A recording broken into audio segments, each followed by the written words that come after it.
Hello everyone welcome to School Plus. आज आम एही वीडियो माध्यम जानिबा आपण माने किपरि भाबरे दशमिक हरण करिपरिबे। तो सबकिछि प्रोसेस सबकिछि इन्फॉर्मेशन सबकिछि कांसेप्ट मु आपण माननकु एही वीडियो माध्यम कहिदेबी।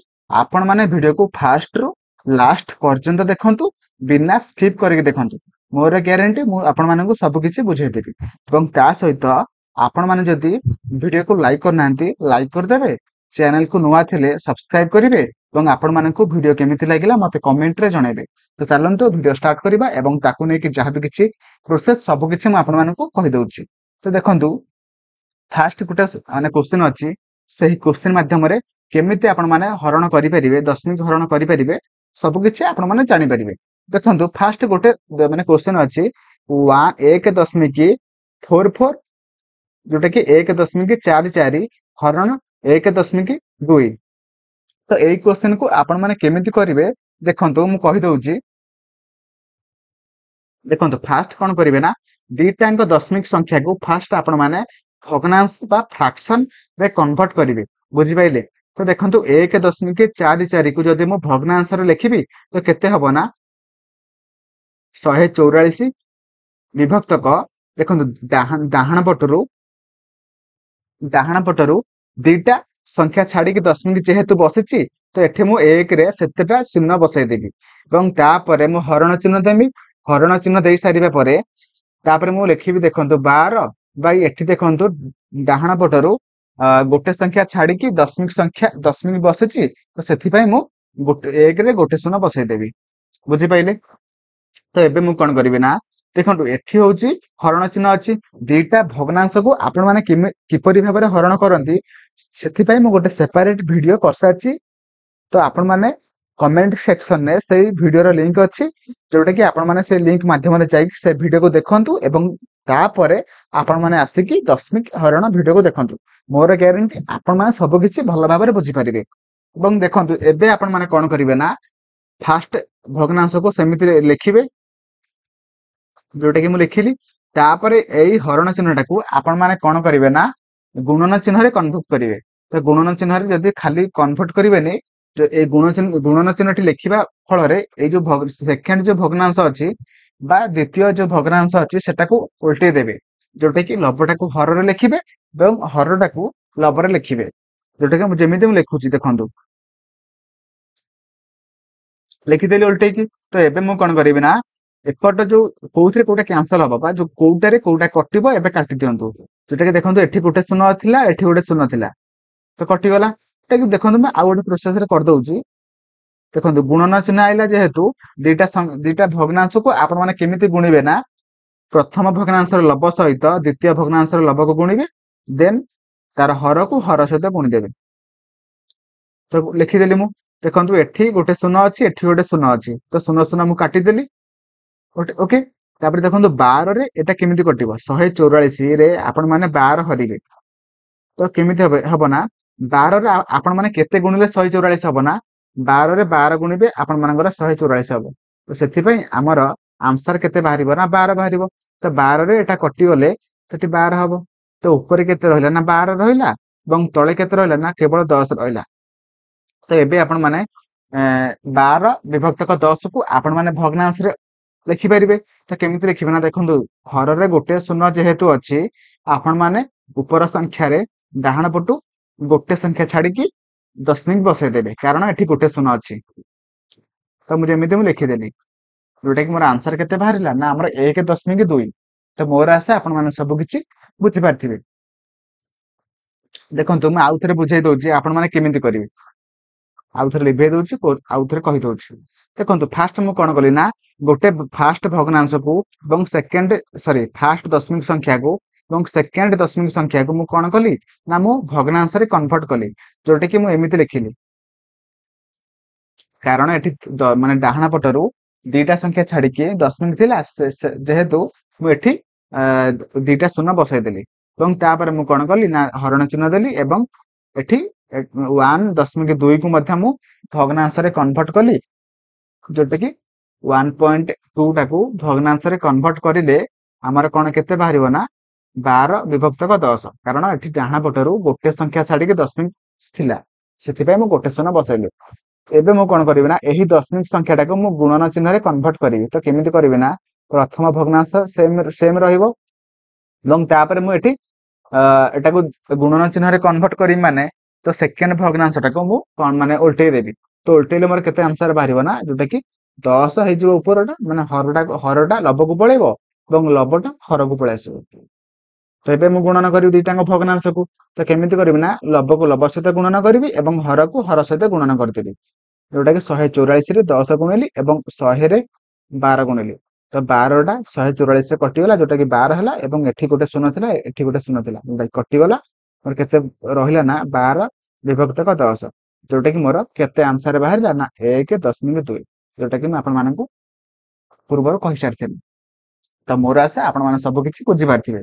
ଆଉ ଚାଲନ୍ତୁ ଆଉ ଗୋଟେ କ୍ୱେଶ୍ଚିନ୍ କରିବା ଯୋଉଟା କି ଅଛି ଆନ୍ସର ସରି ମାନେ କ୍ୱେଶ୍ଚିନ୍ ଅଛି 16.9 ହରଣ 1.3। ତ କେମିତି କରିବେ ଦେଖନ୍ତୁ ଫାଷ୍ଟ ମୁଁ କଣ କହିଥିଲି ଯାହାକି ଫାଷ୍ଟ ଦଶମିକ ସଂଖ୍ୟାକୁ ମାନେ ଆପଣ ମାନେ ଭଗ୍ନାଂଶରେ କନଭର୍ଟ କରିବେ। ତ କେମିତି କରିବେ ଦେଖନ୍ତୁ ମାନେ ଡାହାଣ ପଟରୁ ଗୋଟେ ସଂଖ୍ୟା ଛାଡିକି ଦଶମିକ ଥିଲା ତ ସେଥିପାଇଁ ମୁଁ ହରରେ ଗୋଟେ ମାନେ 1ରେ ଗୋଟେ ଶୂନ ବସାଇଦେବି। ତ ଉପରେ ଯାହା ଥିଲା ଲେଖିଦେଲି ଏବଂ ଏଠି ଯେହେତୁ ଗୋଟେ ସଂଖ୍ୟା ଛାଡିକି ଦଶମିକ ଥିଲା ତ ସେଥିପାଇଁ ମୁଁ 1ରେ ଗୋଟେ ଶୂନ ବସାଇଦେଲି। ତାପରେ ମୁଁ କଣ କରିବି ନା ହରଣ ଚିହ୍ନ ଦେଇଦେଲି। ତାପରେ ମୁଁ କଣ କରିବି ନା 1.3 ଥିଲା ତ 1.3 ଟାକୁ ମୁଁ ଏମିତି ଲେଖିପାରିବି ଭଗ୍ନାଂଶରେ। ଦେଖନ୍ତୁ ଏଠି ଗୋଟେ ସଂଖ୍ୟା ଛାଡିକି ହରଣ ଚିହ୍ନ ଦଶମିକ ଥିଲା ସେଥିପାଇଁ ମୁଁ 1ରେ ଗୋଟେ ଶୂନ ବସେଇଦେଲି। ତ ଏବେ ମୁଁ କଣ କରିବି ନା ହଉଛି ଏଠି ହରଣ ଚିହ୍ନ ଅଛି ଏଇଟାକୁ ମୁଁ ଗୁଣନ ଚିହ୍ନରେ କନଭର୍ଟ କରିବି। ତ ଗୁଣନ ଚିହ୍ନରେ କନଭର୍ଟ କରିବା ମାନେ ମାଧ୍ୟମରେ ମୁଁ କଣ କରିବି ନା ଏଇ ଭଗ୍ନାଂଶଟାକୁ ମଧ୍ୟ ମୁଁ ଓଲଟେଇ ଦେବି। ଓକେ ତ ଏଇ ଭଗ୍ନାଂଶର ଲବଟାକୁ ହରରେ ଲେଖିବି ଏବଂ ହରଟାକୁ ମୁଁ ଲବରେ ଲେଖିଦେବି। ତ ଦେଖନ୍ତୁ ମୁଁ ଯେମିତି ଲେଖୁଛି ପ୍ରଥମ ଭଗ୍ନାଂଶକୁ ସେମ ରଖିଦେଲି ଏବଂ ମୁଁ ତାପରେ ଗୁଣନ ଚିହ୍ନ ଦେଲି ଏବଂ ଏଇ ଦ୍ୱିତୀୟ ଭଗ୍ନାଂଶଟାକୁ ମୁଁ ଓଲଟେଇ ଦେବି। ତ ଓଲଟେଇ ଦେଲେ କେତେ ହବ ନା 10 ବିଭକ୍ତକ 13। ଓକେ ତ ଦେଖନ୍ତୁ ଏବେ ମୁଁ କଣ କରିବି ନା ଦିଟାଙ୍କ ଭଗ୍ନାଂଶକୁ ମୁଁ ଗୁଣିଦେବି। ତ ଗୁଣିବା ମାନେ ଗୁଣନ କେମିତି କରନ୍ତି ନା ପ୍ରଥମ ଭଗ୍ନାଂଶର ଲବ ସହିତ ଦ୍ୱିତୀୟ ଭଗ୍ନାଂଶର ଲବକୁ ମୁଁ ଗୁଣିଦେଲି ଏବଂ ହର ସହିତ ହରକୁ ମଧ୍ୟ ଗୁଣିଦେଲି। ତ ଏବେ କେମିତି କରିବି ଦେଖନ୍ତୁ ଉପରେ 10 ଅଛି ତଳେ ମଧ୍ୟ 10 ଅଛି ତ 10 କୁ 10 କଟିଦେଲି ଏବଂ 13ରେ ମାନେ 169 ବା 169 ହରିବା। ତ 13ରେ 13କ ପଣିକିଆରେ କେତେ ହରିବା ତ 13 କେ 13 3 ତ 13କ ପଣିକିଆରେ 39 କୋଉଠି ଅଛି ନା 3ରେ ଅଛି ତ 33 39 ଯୋଉଟା କି 0। ତ ଦେଖନ୍ତୁ 13ରେ 169 କଟିଲେ କେତେ ବାହାରୁଛି ନା 13 ବାହାରୁଛି। ତ ଆମର ମାନେ ଖାଲି ଆନ୍ସର କେତେ ବାହାରିଲା ନା 13 ବାହାରିଲା। ତ 16 ଯୋଉଟା କି 16.9 ହରଣ 1.3 କୁ ଯଦି ଆମେ ହରିବା ଆମର ଆନ୍ସର କେତେ ବାହାରିଲା ଯୋଉଟା କି 13। ଓକେ 13। ତ ମୋର ଆଶା ଆପଣ ମାନେ ସବୁ କିଛି ଭଲ ଭାବରେ ବୁଝିପାରିଥିବେ। ତ ଚାଲନ୍ତୁ ଆଉ ଗୋଟେ କ୍ୱେଶ୍ଚିନ୍ କରିବା। ଆଉ ଗୋଟେ କ୍ୱେଶ୍ଚିନ୍ ଅଛି ଯୋଉଟା କି କହିଛି 22.22 ହରଣ 0.11। ତ ଦିଟାଙ୍କୁ ଯଦି ଆମେ ମାନେ ହରଣ କରିବା ତ କେମିତି କରିବେ ନା ଦେଖନ୍ତୁ ଫାଷ୍ଟ ଦିଟାଙ୍କ ଭଗ୍ନାଂଶକୁ ଆପଣ ମାନେ ସରି ଦିଟାଙ୍କ ଦଶମିକ ସଂଖ୍ୟାକୁ ଆପଣ ମାନେ ଭଗ୍ନାଂଶରେ କନଭର୍ଟ କରିବେ। ତ କେମିତି କରିବେ ଦେଖନ୍ତୁ ଏଠି ଦିଟା ସଂଖ୍ୟା ଛାଡିକି ଦଶମିକ ଯେହେତୁ ବସିଛି ମୋର ହରରେ ଦିଟା ଶୂନ ରହିବ। ଓକେ ତ ଉପର ସବୁ ସଂଖ୍ୟା ଗୁଡିକୁ ଲେଖିଦେଲି ଏବଂ 1ରେ ଏଠି ଯେହେତୁ ଦିଟା ସଂଖ୍ୟା ଛାଡିକି ଦଶମିକ ବସିଥିଲା ସେଥିପାଇଁ ମୁଁ ଏଠି ଦିଟା ଶୂନ ବସେଇଦେଲି। ତାପରେ ମୁଁ ହରଣ ଚିହ୍ନ ଦେଇଦେବି। ତାପରେ ଦେଖନ୍ତୁ ଉପରେ 11 ଲେଖିଦେଲି। ଏଠି ଦେଖନ୍ତୁ ଦିଟା ସଂଖ୍ୟା ଛାଡିକି ଦଶମିକ ବସିଥିଲା ଯେହେତୁ ମୁଁ ଏଠି ଦିଟା ଶୂନ ବସେଇଦେଲି। ଓକେ ତ ତାପରେ ମୁଁ କଣ କରିବି ନା ଏଠି ହରଣ ଚିହ୍ନ ଅଛି ଏଇ ହରଣ ଚିହ୍ନଟାକୁ ମୁଁ ଗୁଣନ ଚିହ୍ନରେ କନଭର୍ଟ କରିବି। ତ କଲି ପ୍ରଥମ ଭଗ୍ନାଂଶକୁ ସେମ ରଖିବି ଏବଂ ଦ୍ୱିତୀୟ ଭଗ୍ନାଂଶକୁ ଏଠି ଯେହେତୁ ମୁଁ ଗୁଣନ ଚିହ୍ନ ଦଉଛି ତ ଦ୍ୱିତୀୟ ଭଗ୍ନାଂଶଟାକୁ ମୁଁ ଓଲଟେଇ ଦେବି। ତ ଓଲଟେଇ ଦେଲେ କେତେ ହବ ନା 100 ବିଭକ୍ତକ 11। ତାପରେ ମୁଁ କଣ କରିବି ନା ହଉଛି ଏପଟେ ଦେଖନ୍ତୁ ଦିଟାଙ୍କ ଭଗ୍ନାଂଶକୁ ଏବେ ମୁଁ ଗୁଣନ କରିବି। ତ ଗୁଣନ କେମିତି କରିବି ନା ପ୍ରଥମ ଭଗ୍ନାଂଶର ଲବ ସହିତ ଦ୍ୱିତୀୟ ଭଗ୍ନାଂଶର ଲବକୁ ଗୁଣିବି ଏବଂ ତାପରେ ହରକୁ ହର ସହିତ ଗୁଣିଦେବି। ତ 22 ଗୁଣନ 100 ବାଇ 111। ଓକେ ତ ଏବେ ମୁଁ କଣ କରିବି ନା ଦେଖନ୍ତୁ ତଳେ ମାନେ ଉପରେ ଅଛି 100 ଏବଂ ତଳେ ଅଛି 100। ତ କଣ କରିବି ନା ଦିଟାଙ୍କ କ୍ୟାନସଲ ହେଇଯିବ ବା ଦିଟାଙ୍କ କଟିଯିବ, ଯୋଉଟା କି ମୁଁ କାଟିଦେଲି। ତାପରେ ମୁଁ କଣ କରିବି ନା 2222 ରେ 2222 ରେ ମୁଁ 11 ହରିବି। ତ କେତେ ବାହାରିବ ନା ଦେଖନ୍ତୁ 2 ରେ କଟିଲେ 22, 11 ଦୁଲେ 22, 0 ତାପରେ 0 ମାନେ 2 ଓହ୍ଲେଇଲା, 2 ତ 11 ପଣିକାର ତ 2 ନାହିଁ, ତ ଆଉ ଗୋଟେ ସଂଖ୍ୟା ଓହ୍ଲେଇଲା, ଯେହେତୁ ଏଠି ଆଉ ଗୋଟେ ଶୂନ ବସିବ। ତାପରେ 11 ଦୁଲେ କେତେ 22, ଯୋଉଟା କି କଟିବ 0, ଯୋଉଟା କି ଆମର ଆନ୍ସର କେତେ ବାହାରିବ ନା 2222 ରେ 11 କଟିଲେ କେତେ ବାହାରିବ ଆନ୍ସର, ଯୋଉଟା କି 202। ଆମର ଯଦି 22.22 ହରଣ 0 ମାନେ 0.11 କୁ ହରିବା, ତ ଆମର ଆନ୍ସର କେତେ ବାହାରିବ, ଯୋଉଟା କି ଆମର 202 ବାହାରିବ। ତ ମୋର ଆଶା ଆପଣ ମାନେ ଭଲ ଭାବରେ ବୁଝିପାରିଥିବେ। ଚାଲନ୍ତୁ ଆଉ ଗୋଟେ କ୍ୱେଶ୍ଚନ କରିବା, ଯୋଉଟା କି ଅଛି 0.24 ହରଣ 0.02। ତ ଦିଟାଙ୍କ ଦଶମିକ ସଂଖ୍ୟାକୁ ଫାଷ୍ଟ ଆମେ କଣ କରିବା ନା ଦିଟାଙ୍କ ମାନେ ଦଶମିକ ସଂଖ୍ୟାକୁ ଫାଷ୍ଟ ଆମେ ମାନେ ମାନେ ଭଗ୍ନାଂଶରେ କନଭର୍ଟ କରିବା। ତ କନଭର୍ଟ କରିଲେ କେତେ ହବ ନା ଫାଷ୍ଟ ସବୁ ସଂଖ୍ୟାକୁ ମୁଁ ଲେଖିଦେଲି, ଏବଂ ଯେହେତୁ ଏଠି ଦିଟା ସଂଖ୍ୟା ଛାଡିକି ଦଶମିକ ବସିଛି, ତ ସେଥିପାଇଁ ମୁଁ ଏଠି ଦିଟା ଶୂନ ବସେଇଦେଲି, ତାପରେ ହରଣ ଚିହ୍ନ ଦେଇଦେଲି, ଏବଂ ତାପରେ ସେକେଣ୍ଡ ଦଶମିକ ସଂଖ୍ୟାକୁ ମୁଁ ଭଗ୍ନାଂଶ ଲେଖିବି। ଯେହେତୁ ଦେଖନ୍ତୁ ଏଠି ଦିଟା ସଂଖ୍ୟା ଛାଡିକି ଦଶମିକ ବସିଥିଲା, ସେଥିପାଇଁ ମୁଁ ଏଠି 1 ରେ ଦିଟା ଶୂନ ବସେଇଦେଲି। ତାପରେ ମୁଁ କଣ କରିବି ନା 24 ବିଭକ୍ତ 100, ତାପରେ ଦିଟାଙ୍କ ମାନେ ଭଗ୍ନାଂଶ ହରଣ କରିବାକୁ ହେଲେ ଫାଷ୍ଟ କଣ କରିବାକୁ ପଡିବ ନା ଫାଷ୍ଟ ଏଇ ହରଣ ଚିହ୍ନଟାକୁ ଗୁଣନ କରିବାକୁ ପଡିବ। ତ ଗୁଣନ କରିବାକୁ ହେଲେ ଏପଟେ ଯୋଉ ସେକେଣ୍ଡ ଯୋଉ ଭଗ୍ନାଂଶଟାକୁ ଓଲଟେଇ ଦେବାକୁ ପଡିବ। ତ ଓଲଟେଇଲେ କେତେ ହବ ନା 100 ବିଭକ୍ତ 2 ହେଇଯିବ।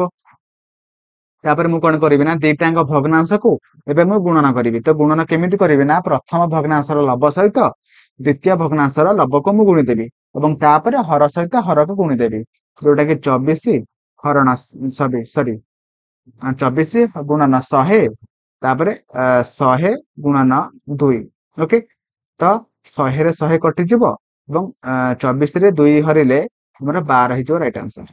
ତ ଦେଖନ୍ତୁ 0. ଗୋଟେ ସେକେଣ୍ଡ 0.24 ରେ ଯଦି ଆମେ ମାନେ 0.02 ଯଦି ଆମେ ହରିବା, ଆମର ଆନ୍ସର କେତେ ବାହାରିବ ନା 12। ତ ମୋର ଆଶା ଆପଣ ମାନେ ସବୁ କିଛି ଭଲ ଭାବରେ ବୁଝିପାରିଥିବେ। ଯଦି ବି ବୁଝିପାରି ନାହାନ୍ତି, ଆପଣ ମାନେ ଭିଡିଓକୁ ଆଉ ଥରେ ଫାଷ୍ଟରୁ ଦେଖନ୍ତୁ, ମୋର ଗ୍ୟାରେଣ୍ଟି ଆପଣ ମାନେ ସବୁ କିଛି ଭଲ ଭାବରେ ବୁଝିପାରିବେ। ଏବଂ ତା ସହିତ ଯଦି ଆପଣ ମାନେ ଏବେ ପର୍ଯ୍ୟନ୍ତ ଭିଡିଓକୁ ଲାଇକ୍ କରିନାହାନ୍ତି, ଲାଇକ୍ କରିଦେବେ। ଚ୍ୟାନେଲକୁ ନୂଆ ଥିଲେ ସବସ୍କ୍ରାଇବ କରିବେ, ଏବଂ ଆପଣ ମାନଙ୍କୁ ଭିଡିଓ କେମିତି ଲାଗିଲା ମତେ କମେଣ୍ଟରେ ଜଣେଇବେ। ଥ୍ୟାଙ୍କ ୟୁ, ଜୟ ଜଗନ୍ନାଥ।